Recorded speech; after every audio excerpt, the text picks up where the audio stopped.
Oke, lanjut ya Pak ya. Ini yang berikutnya, dulu saya pernah dengar kalau pesugihan itu kan ngambilnya berkat anak cucu yang di bawah kita. Ya. Terus bagaimana orang yang tidak punya keturunan, yang tidak punya istri, nggak punya anak itu bagaimana? Dia minta pesugihan. Ya. Dia akan terkena kutukan dirinya, mati tidak hidup tidak. Dan tidak bisa menikmati kekayaan itu. Itu yang harus ditanggung. Dan repotnya yang kedua, yang menerima kekayaannya pun akan terkena kutukan juga. Dan itu harus diputuskan. Kutuk namanya kutuk masa depan. Cuma misal Pak, kalau sudah dia tahu kalau dirinya nggak bisa mati, terus dihibahkan ke orang, apakah kutuknya juga turun ke orang itu? Iya. Karena barangnya itu kan ada ikatannya. Nah makanya tugas seorang hamba Tuhan itu mendoakan untuk memutuskan kutuk dari yang dihibahkan itu. Demi nama Yesus. Dengan kuasa darah Yesus. Ya, saya pernah usaha kuliner dan disantet 3 dukun. Dan saya panas tinggi 40 derajat dan masuk rumah sakit 5 hari. Pada akhirnya saya dibantu doa oleh tim doa. Nah waktu didoakan ada paku di kepala, ada keris di dada, ada perut lendir kodok. Lalu didoakan hilang, lalu ada awan hujan di kepala saya. Puji Tuhan malam itu saya sembuh. Selang beberapa waktu teman saya bilang ada yang masih kirim. Ada wanita yang mengikuti saya sehingga saya terpuruk terus. Dan secara ilmu dihilangkan sudah bersih. Apakah iblis masih terus menghantam anak-anak Tuhan yang kadang kita tidak tahu. Masih kirim-kirim santet atau kadang kita sudah terima urapan dan sebagainya Pak. Ada suatu kelemahan setan dan saya tahu sejak kecil. Setan itu punya kelemahan kalau kita cuekin. Tidak kita perhatikan, tidak kita gubris. Nah, peperangan itu pasti ada dalam hidup kita dan selalu ada selama kita hidup. Tetapi kita jangan selalu memfokuskan diri kita kepada setan. Karena kita akan capek sendiri. Karena setan itu tidak bisa mati. Jadi intinya setan datang kita lawan. Dan yang kedua, jangan terlalu fokus sama setan. Cuekin aja. Kelemahannya setan itu. Nah, kalau kita punya anak, semua permintaannya kita turutin, tambah jadi. Betul? Betul? Tapi kalau anak itu minta apa saja, kita diemin, lama-lama apa? Diem sendiri. Betul? Betul? Betul? Nah, saya ini punya istri itu aneh, saudara. Dia kalau marah itu diem, saya yang pusing. Nah makanya ada waktunya ibu-ibu kalau negur suaminya, ndak usah pakai diemin aja, nanti nak bingung dewe.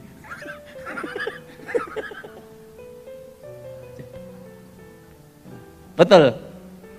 Yang setuju angkat tangan. Saya ngalami, kalau dia udah diem gitu udah repot dah. Bingung, karena apa? Kita enggak tahu maunya dia apa. Makanya sewaktu saya tugas pengamanan, itu kalau suatu strategi, itu saya diem, tidak memberitahu. Jadi kanan kiri semua teka-teki. Nah begitu hari H dan jamnya, insting kita jalan langsung gitu. Kenapa? Karena diam itu emas. Makanya ibu-ibu udah usah gitu. Nah nanti jadi bebek kedua. Nah, kalau enggak cocok sama suaminya udahlah diemin. Nanti kalau ditanya setelah dia mulai agak tobat baru dijelasin, lo ngerti enggak gitu. Gitu. Oke? Oke? Ya, ada seorang istri yang mohon didoakan supaya suaminya lepas dari ikatan kuasa kegelapan, terutama dari ilmu macan putih dan ilmu kebal lain yang didapat dari serang itu nyetak kiri itu. Nyetak kiri. Yang punya hubungan ilmu kebal, jenis macan putih, jenis seperti itu pertama, itu berangasan. hawanya panas. Dan kerja apapun bangkrut sial. Nah, itu harus diputuskan demi nama Yesus. Nah, cara doanya, kita kalau doa harus fokus seseorang. Fokuskan wajahnya, doa darah Yesus bebaskan tubuh jiwa rohnya. Setiap hari. Pertobatan, keselamatan itu adalah anugerah. Oke? Pak, balik lagi ke tadi Pak, yang kita mau mendoakan seseorang, kita harus fokus kepada orang itu. Tapi tadi saya ingat Bapak menyampaikan bahwa kalau seandainya orang itu tidak mau melepaskan ya susah. Bagaimana dengan seperti itu Pak? Gimana? Jadi kan kalau misalnya kita mau mendoakan orang, tadi seperti pertanyaan yang terikat dengan macan putih misalnya. Tapi kalau misalnya orang itu tidak mau melepaskan, apakah kita tetap terus berdoa buat orang Kalau itu? kita doa terus menerus, saya percaya Tuhan pasti dengar. Karena pengalaman saya, ada yang berdoa 10 tahun, 20 tahun, dan bertobat. Karena semua itu dari iman kembali ke iman. Penting kita tidak putus harapan bahwa Tuhan pasti bertindak. Sekalipun orang itu tidak mau melepaskan, tetap kita gempur. Pernah saya ngalami itu. Ada seorang bapak keras sekali. Dia diinjili susah. Tapi suatu kali dia kesurupan. Waktu kesurupan, saya doain di nama Yesus, saya tanya keluar. Tapi istrinya berdoa bertahun-tahun dan bertobat. Saya percaya pertobatan itu ada waktunya. Setuju? Lanjut. Oke, lanjut. Ini ada pertanyaan dari Bekasi. Adik iparnya seperti orang yang terkena gangguan kejiwaan. Beberapa kali didoakan, tetapi dia tidak mau membuka diri. Itu bagaimana supaya membujuknya dan supaya mau didoakan dan terlepas dari semua gangguan roh itu. Gimana?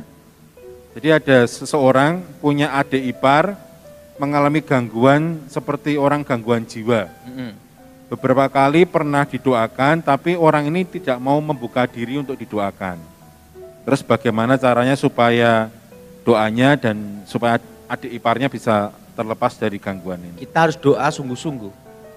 Ingat tentang doa. Kalau kita tidak jemu-jemu berdoa, pasti Tuhan akan menjawab. Asal kita dengan sungguh-sungguh. Amin. Amin. Dengan sungguh-sungguh. Lanjut.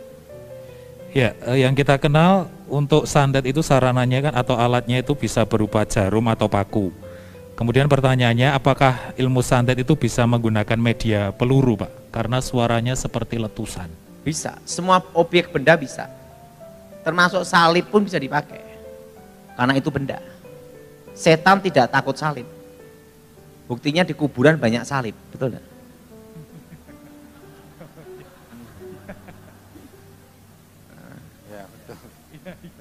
Jadi setan tuh takut kalau kita dengan iman dan percaya demi nama Yesus. Oke, lanjut. Iya. Lanjut lagi Pak, ini ada seorang lewat yang streaming juga bertanya, saya sering mengalami kerugian dalam usaha.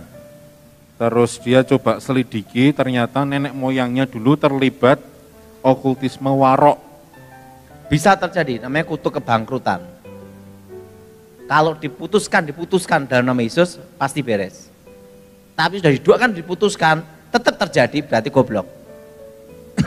Kurang pinter. Harus dibedakan antara kurang pinter dengan kutuk. Nah, kalau itu kutukan benar, itu ada namanya tuh, sering ada mimpi-mimpi yang berhubungan dengan roh leluhur.